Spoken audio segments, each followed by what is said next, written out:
香港英皇的杨受成风光了一辈子，他可比蔡澜精彩多了。谁也没想到82岁遇上这么大一个危机，他一直信赖的北京，这次能帮他渡过难关吗？大家好，我是大卫，我们一起来分析新闻背后的本质。今天是6月30号，照例我们聊5件事。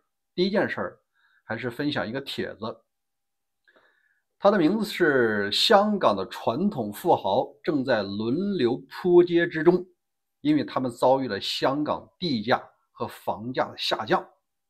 一直我搞不清楚扑街的真实含义。我说扑街不就是一个人倒在街上吗？摔倒了。但是我香港一朋友给我讲，不是这么回事。实际上更严重，在香港的本剧中，他是一个人死在街上，没人收尸，这个才是叫扑街。用这个词儿形容富豪合适吗？那我们来看看英皇的老板杨受成。我们年轻时候知道杨受成这家伙是个富户，他是做劳力士香港手表的总代理。还有呢，他旗下的艺人有什么容祖儿还有那个成龙，还有那个谢霆锋。实际上最赚钱的是地产，像钟表娱乐那都是玩玩的。那我们来看看他最赚钱的地产现在是个什么光景。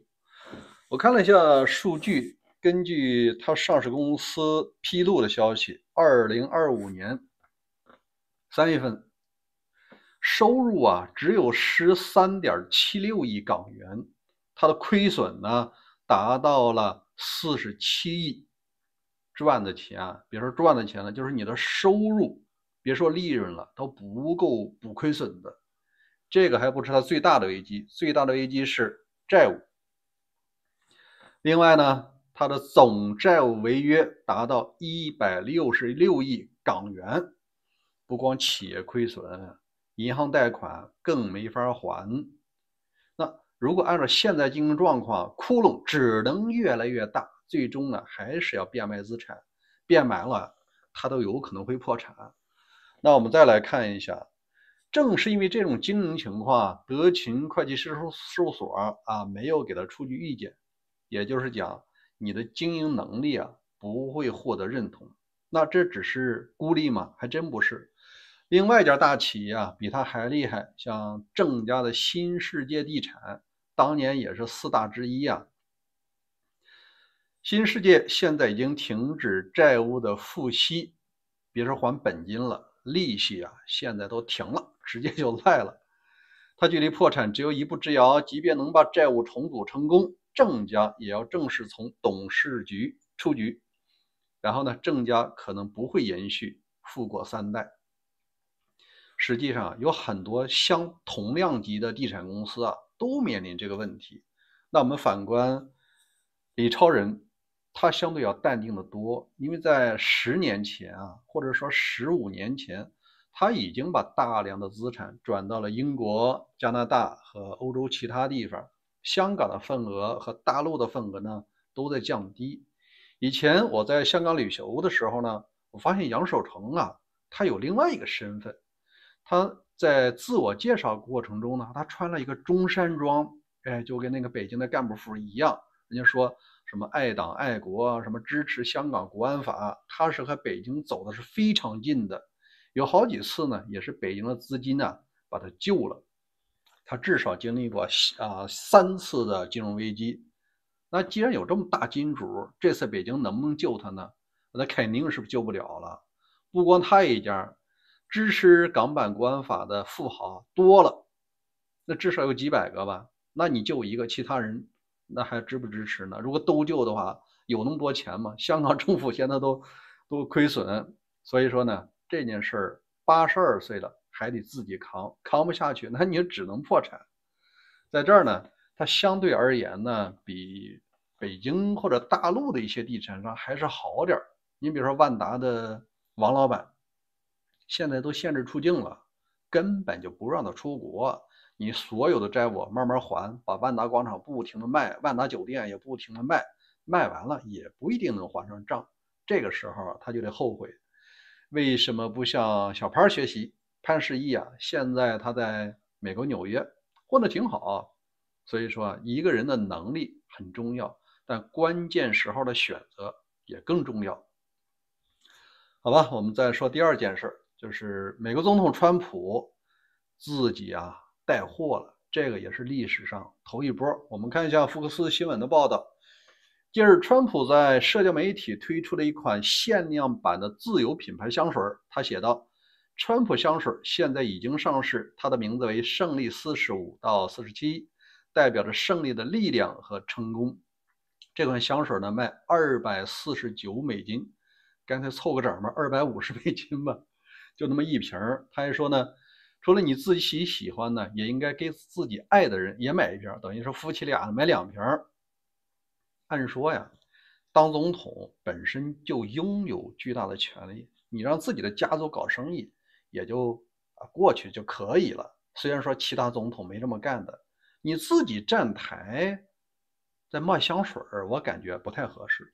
然后呢，有很多消息证明呢，在上个月的财务披露中，川普从一系列的品牌中获利数千万美元，其中包括圣经和一些其他的乐器，也包括一些文化衫。小钱儿，人家也看得上，20块钱文化衫也卖啊。就最近不要推出那个川普手机嘛？我想呢，他有一种个人感觉呢，有一种漠视的情节。反正是最后一任了，能挣100呢，他就是100啊，岁数也不小了啊。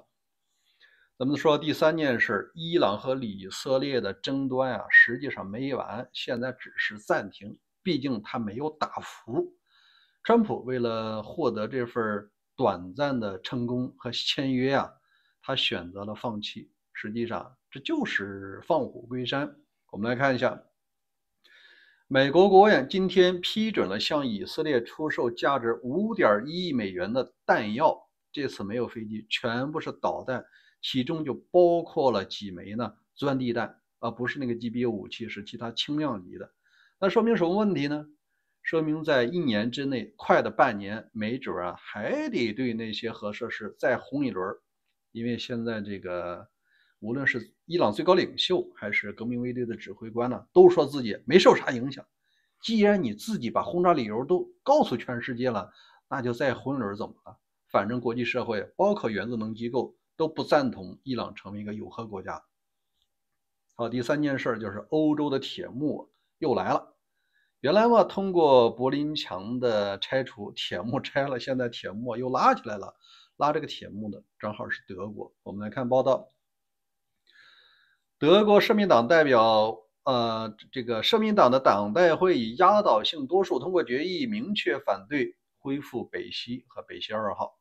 原来德国在默克尔当总理时期，有相当份额的天然气和石油来自于便宜的俄罗斯，为这个还修了个管道。现在换天地了，现在执政的默克尔现在执政的总理呢，他是不太赞同继续依赖于俄罗斯，他的想法是一刀两断。所以说，接下来呢，德国总理默茨领导的政府正寻求修改投资管制立法，旨在永久阻止这2条连接俄德的天然气管道重启。此举表明德国政府持续致力于封锁俄罗斯天然气，一刀两断。以后买天然气它有个新的供应商，那就是加拿大。加拿大真备不住有一天要加入欧盟的。所以说加拿大不缺天然气，以后也不仅仅是向墨西哥和美国出口了，那它可以往德国嘛，只要价钱合适，船费不是问题。我们再看第4件事，就是关于这个第一个派兵支持乌克兰的，没想到呢是澳大利亚，这是一个亚洲国家。我们看新闻媒体报道，26日，澳大利亚与北约加深了合作，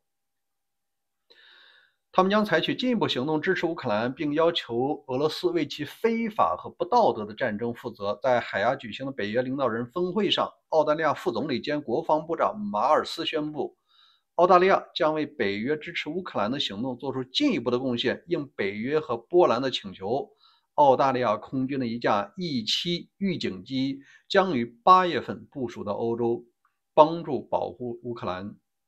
另外呢，最多100名的现役军人将与飞机一同部署，然后部署时间一直到2025年的11月份完成。这半年啊，真的要派兵过去。当然了，很多这个国家呢，口头上声援，但澳大利亚虽然说不在欧洲，但是它出钱出力。上个星期又捐了几十辆的这个美国坦克，说明什么？澳大利亚呢还是非常给英国大哥这个面子的。既然英国要当这个新自由世界的领袖，澳大利亚他一定要出钱，也要出人。这次啊，出的是预警机，好吧？刚才这5件事啊，给大家汇报完了，欢迎大家留言、点赞、转发。如果您有观点，也可以在留言区告诉我，咱们共同来探讨。再见。